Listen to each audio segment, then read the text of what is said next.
रंभा तीज की हार्दिक शुभकामनाएं। कैसी कथा सुनाने वाली हूँ रंभा अप्सरा का, जिसे सुनने से आपकी आकर्षण शक्ति बढ़ती है। आपके अंदर एक पावर आ जाता है कि आप कुछ भी कहें और या कैसे भी दिखें, आप अगर 10 लोगों के बीच रहते हैं तो आपको ही लोग देखेंगे और आपको ही सुनेंगे। इसके साथ ही साथ पति की तरक्की होती है, पति के लाइफ में चल रही आर्थिक परेशानी दूर होती है, क्योंकि रंभा जी को लक्ष्मी जी की बहन भी कहा गया, क्योंकि वो समुद्र मंथन से निकली थी। और ये कथा सुनने मात्र से आज के सारे पुण्य आपको मिलते हैं, जिंदगी में खुशी आती है, आर्थिक समस्या दूर होती ही होती है, पति के जिंदगी में तरक्की, नए अवसर आना शुरू हो जाते हैं और आपके अंदर एक आकर्षण शक्ति भी पैदा होती है। तो ये जो आज रंभा तीज है, इसे तो बहुत सारे लोग करते हैं। यूजुअली इसको ज्येष्ठ महीने के शुक्ल पक्ष की तृतीया को रंभा तृतीया बोलकर भी मनाया जाता है। और ये जो है धर्मशास्त्र में, पुराणों में अप्सराओं का बहुत ज्यादा वर्णित किया गया है और समुद्र मंथन के दौरान ही कामना पूर्ति के लिए रंभा जी का बहुत सारे उपाय भी हैं। लेकिन आज मैं केवल आपको इतना ही बताऊंगी कि क्या है कथा रंभा जी के बारे में। समुद्र मंथन और रंभा की उत्पत्ति की कथा है।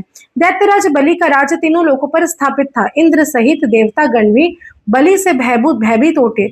ऐसे में देवों को स्थान को पुनः स्थापित करने के लिए ब्रह्मा जी देवता और देवों को समेत श्री विष्णु जी के पास गए और उन्होंने विष्णु जी से आग्रह किया कि समुद्र मंथन आरंभ किया जाए, जो दैत्य और देवताओं के संयुक्त प्रयास से आगे बढ़ेगा। क्षीर सागर को मत कर उसमें से प्राप्त अमृत का सेवन करेंगे देव, तो उनकी शक्ति जो है वो पुनः वापस आ जाएगी।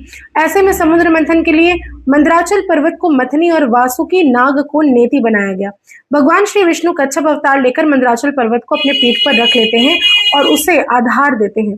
इस प्रकार समुद्र मंथन के दौरान बहुत सी वस्तुएं प्राप्त हुई, जिसमें से रंभा नामक एक अप्सरा और कल्प वृक्ष भी निकलता है। इन दोनों को देवलोक में स्थान प्राप्त होता है। इसी में अमृत का आगमन होता है, जिसे प्राप्त करके देवता अपनी शक्ति पुनः प्राप्त कर लेते हैं और इंद्र ने दैत्यराज बलि को परास्त कर अपना इंद्रलोक पुनः प्राप्त भी किया था। अमृत मंथन में निकले 14 रत्नों में से रंभा का आगमन समुद्र मंथन से होने के कारण यह अत्यंत ही पूजनीय है और समस्त लोकों में इनका गुणगान भी होता है। समुद्र में मंथन के ये जो कथा है, इसे सुनने मात्र से जिंदगी में 14 रत्नों की भी प्राप्ति होती है। कहा जाता है कि इस अवसर को हमें नहीं गंवाना चाहिए और इस अवसर में जो भी व्यक्ति रंभा जी की जो तस्वीर है उनको निकालता है, निकालकर उनके सामने एक कलश में जल भर के रखता है और उसके नेक्स्ट डे उसको अपने घर पर छिड़कता है, इससे आपके कार्य में वृद्धि होती है, घर से नेगेटिविटी भी दूर होती है। और इसमें प्रकार एक स्रोत है जिसे वर्णित किया गया है, लक्ष्मी कौस्तुभ परिजात सुरा धंतवरी चंद्रमा गाव काम दूहा सुरेश्व गजो रंभादि देवांगना। ये जो श्लोक है, इसे सुनने से भी बहुत सारे रिजल्ट आपको देखने को मिलेंगे। इस कथा को आज जरूर से जरूर श्रवण करें।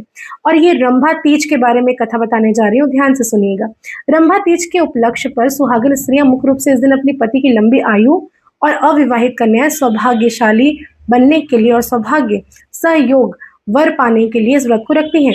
लक्ष्मी जी को रंभा जी की बहन भी माना गया है और इसे पूजा भी किया जाता है। रंभा तृतीया पर इस प्रकार के प्राचीन समय की एक कथा है जिसे मैं आपको सुनाने जा रही हूँ। एक ब्राह्मण दंपति सुख पूर्वक अपने जीवन यापन कर रहे थे। वह दोनों ही श्री लक्ष्मी जी का पूजन किया करते थे। एक दिन ब्राह्मण को किसी कारण से नगर से बाहर जाना पड़ा। वह अपनी स्त्री को समझाकर अपने कार्य के लिए बाहर निकल गया। नगर के बाहर जाकर अपना कार्य करने लगा। इधर ब्राह्मणी बहुत दुखी रहने लगी और उनके पति के बहुत दिन तक न लौटने पर वह शोक में परेशान होने लगी और निराशा से अपनी पूरी जिंदगी को व्यतीत करने लगी। एक रात्रि उसे स्वप्न आया कि उसके पति की दुर्घटनावश मृत्यु हो गई है। वह सपने से जाग कर विलाप करने लगती है। तभी उसका दुख सुनकर देवी लक्ष्मी एक वृद्ध स्त्री के भेष में वहां आती है। उसे दुख का कारण पूछती है। ब्राह्मणी सारी बातें उस वृद्ध स्त्री को बताती है। तब वृद्ध स्त्री उसे ज्येष्ठ मास में आने वाली रंभा तृतीया का व्रत करने को कहती है।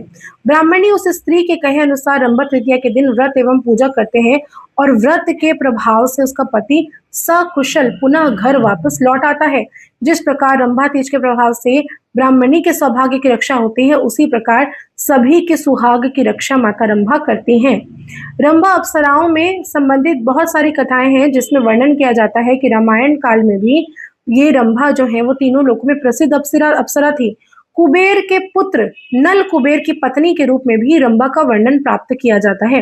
रावण द्वारा रंभा के साथ गलत व्यवहार के कारण रंभा ने रावण को श्राप भी दिया था।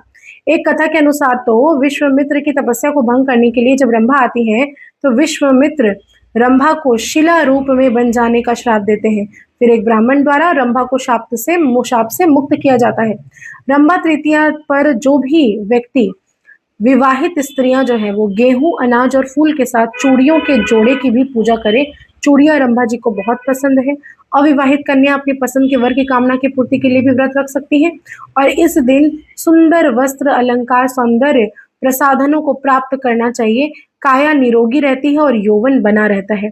तो आज के दिन, आज आप इसी वक्त से जब इस कथा को सुन रहे हैं उसके बाद उठिए, जाकर रंभा जी की फोटो अपने नेट से निकालिए।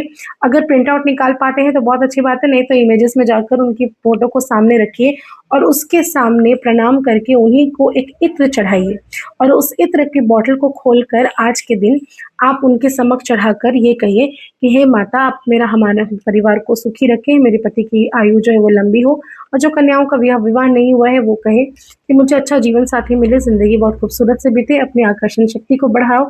जो भी चाहते हैं ना ये चीज़ें मांगिए, अपने सौंदर्य में वृद्धि हो ये मांगकर उस चित्र को खोल के आपने रख दिया। उसके बाद से आज से वो चित्र को यूज़ करना शुरू कर दीजिए और देखिए किस प्रकार से आपकी ज़िंदगी बदलती है। धन्यवाद।